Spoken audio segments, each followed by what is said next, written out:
नमस्कार। आज हम एक काफी चिंताजनक और दुखद घटना पर बात करने वाले हैं। जी। ये घटना तमिलनाडु के करूर शहर में हुई। हाँ, इसके बारे में सुना है। हमारे पास जो जानकारी है वो एक न्यूज रिपोर्ट पर आधारित है। इसमें एक्टर विजय, जो अब नेता भी हैं, हाँ, सुपरस्टार हैं वो दक्षिण भारत के। बिल्कुल, तो उनकी एक राजनीतिक रैली थी और उसमें भगदड़ मच गई। अच्छा।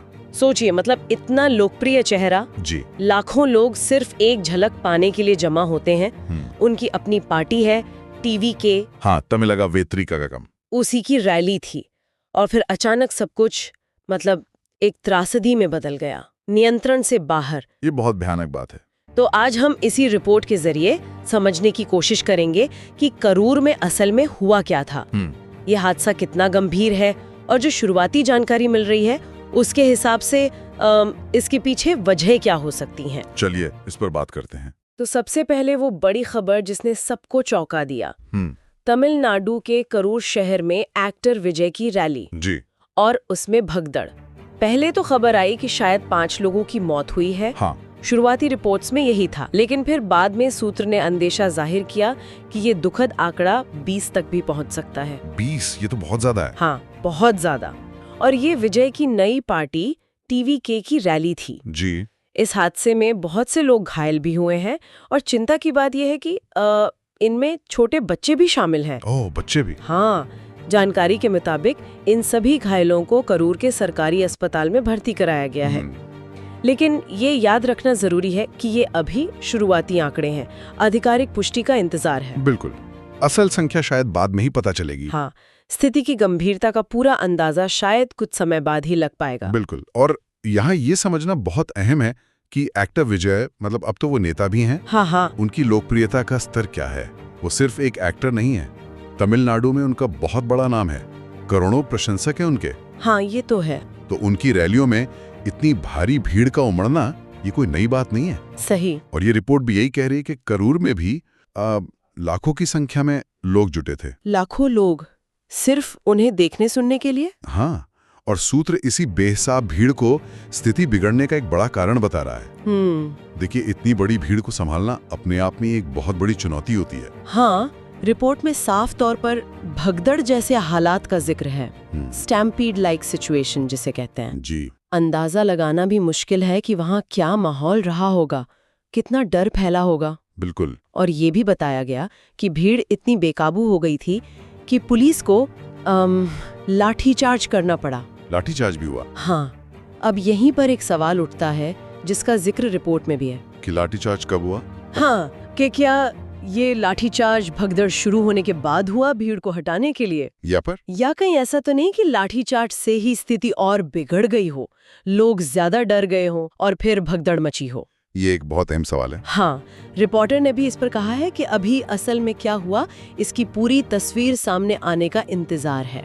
जी, ये स्पष्टता अभी नहीं है, लेकिन इसी बीच एक और दिलचस्प बात सामने आई है। क्या? रिपोर्ट के अनुसार पुलिस ने पहले ही, मतलब पार्टी आयोजकों को भीड़ नियंत्रण को लेकर निर्देश दिए थे।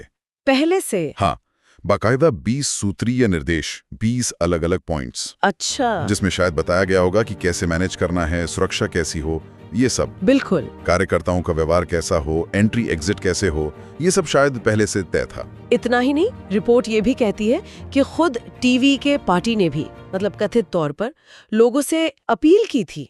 अपील किस बारे में? खासकर बुजुर्गों, गर्भवती महिलाओं और दूसरे कमजोर समूहों को कहा था कि वे इस भारी भीड़ वाली रैली में ना आए तो बेहतर है। अच्छा, तो पार्टी ने भी सलाह दी थी। हाँ। तो ये दोनों बातें मिलके एक बड़ी तस्वीर दिखाती हैं।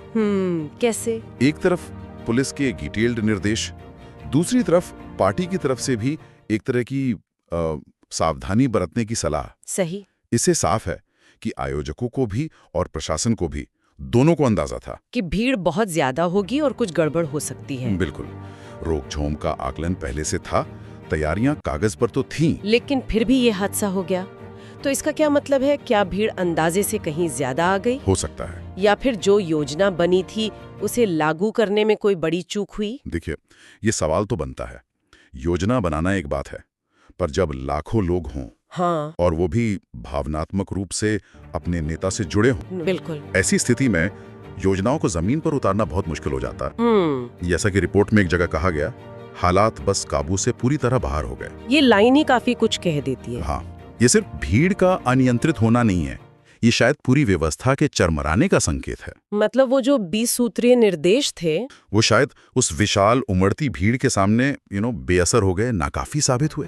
तो योजना और अमल के बीच एक बड़ी खाई नजर आती है यहाँ। बिल्कुल, ये उसी खाई को उजागर करता है। और जैसे ये खबर फैली, राज्य सरकार भी तुरंत हरकत में आई। हाँ, ये तो होना ही था। मुख्यमंत्री M.K. स्टालिन ने फौरन चिंता जताई और अधिकारियों को मदद के निर्देश दिए। जी। रिपोर्ट बताती है कि स्वास्थ्य मंत्री मां सुब्रमण्यम और बिजली मंत्री सेंथिल बालाजी, जो कि वरिष्ठ मंत्री हैं, हाँ बड़े नाम है दोनों, उन्हें तुरंत करूर भेजा गया ताकि वो खुद मौके पर जाकर हालात देखें और राहत बचाव के काम पर नजर रखें। ये सरकार की तरफ से एक तेज प्रतिक्रिया थी, जरूरी भी थी। हाँ बिल्कुल।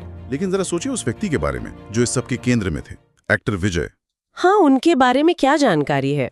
रिपोर्ट में बताया गया है कि उन्होंने खुद भी भीड़ को शांत करने की कोशिश की थी, नियंत्रित करने की कोशिश की थी। कैसे? मतलब अपनी गाड़ी से? हाँ, शायद अपनी कैंपेन गाड़ी के ऊपर से लोगों से लगातार अपील कर रहे होंगे कि शांति बनाए रखें। लेकिन जैसा रिपोर्टर ने भी इशारा किया, लाखों की बेकाबू भीड़ के सामने एक अकेला व्यक्ति क्या कर सकता है, चाहे वो कितना ही लोकप्रिय क्यों ना हो। बिल्कुल, उनकी कोशिशें शायद नाकाफी रहीं। हालांकि रिपोर्ट में एक और बात है कि विजय ने अपनी गाड़ी से एम्बुलेंस को रास्ता देने के निर्देश दिए थे। अच्छा, ये एक जरूरी बात है। हाँ, उस अफरा तफरी के माहौल में भी ये दिखाता है कि कम से कम घायलों को मदद पहुंचाने की कोशिश तो हो रही थी। हाँ, ये मानवीय पहलू है और ये हमें उसी तरफ ले जाता है जिसके बारे में हम बात कर रहे थे कि लोग वहाँ क्यों थे। हाँ, लाखों लोग वहाँ क्यों थे? जैसा रिपोर्टर ने कहा, वो सिर्फ अपने पसंदीदा सितारे, जो अब नेता बन गया है, हाँ, उसकी एक झलक पाने की चाहत में आए थे। ये शायद किसी राजनीतिक मुद्दे से ज्यादा व्यक्ति के प्रति आकर्षण था। सेलिब्रिटी कल्चर का प्रभाव। बिल्कुल, और इस तरह का जो सेलिब्रिटी केंद्रित जमावड़ा होता है ना, वो अक्सर बहुत ज्यादा भावनात्मक और अनियंत्रित हो जाता है। पर क्या ऐसी घटनाएं सिर्फ राजनीतिक रैलियों में ही होती हैं? नहीं, ऐसा बिल्कुल नहीं है। अच्छा। हाँ, रिपोर्टर ने खुद एक उदाहरण दिया। कुछ महीने पहले बेंगलोर में रॉयल चैलेंजर्स बेंगलोर RCB के एक क्रिकेट मैच के दौरान भी स्टेडियम के बाहर भगदड़ जैसी स्थिति बनी थी। ओहो, क्रिकेट मैच में भी? क्यों? वहां भी वही बात थी। विराट कोहली जैसे सितारों की एक झलक पाने के लिए भारी भीड़ जमा थी। समझ गई। तो ये समस्या सिर्फ राजनीति तक सीमित नहीं है? बिल्कुल नहीं, ये समस्या है बड़े पैमाने पर भीड़ जमा होने और उसके प्रबंधन की। चाहे वो धार्मिक आयोजन हो या कॉन्सर्ट। हाँ, या खेल के मुकाबले या किसी भी लोकप्रिय हस्ती की रैली या कार्यक्रम, जहां भी अनियंत्रित भीड़ होगी वहां खतरा हमेशा रहेगा। तो ये भारत में सार्वजनिक सुरक्षा और भीड़ प्रबंधन के तरीकों पर गंभीर सवाल खड़े करता है ना? बिल्कुल, बहुत गंभीर सवाल। अच्छा, रिपोर्टिंग के समय क्या स्थिति थी? क्या भीड़ हट गई थी? नहीं, सूत्र ने बताया कि घटना के काफी देर बाद भी घटनास्थल पर बहुत लोग मौजूद थे। ओह। पुलिस उन्हें वहां से सुरक्षित तरीके से हटाने की कोशिश कर रही थी। जाहिर है, लाखों लोगों को हटाना, वो भी ऐसी घटना के बाद। हाँ, उसमें समय लगता है, बहुत मशक्कत लगती है। तो अगर हम इस पूरी जानकारी को समेटें तो हमें क्या पता चलता है अब तक?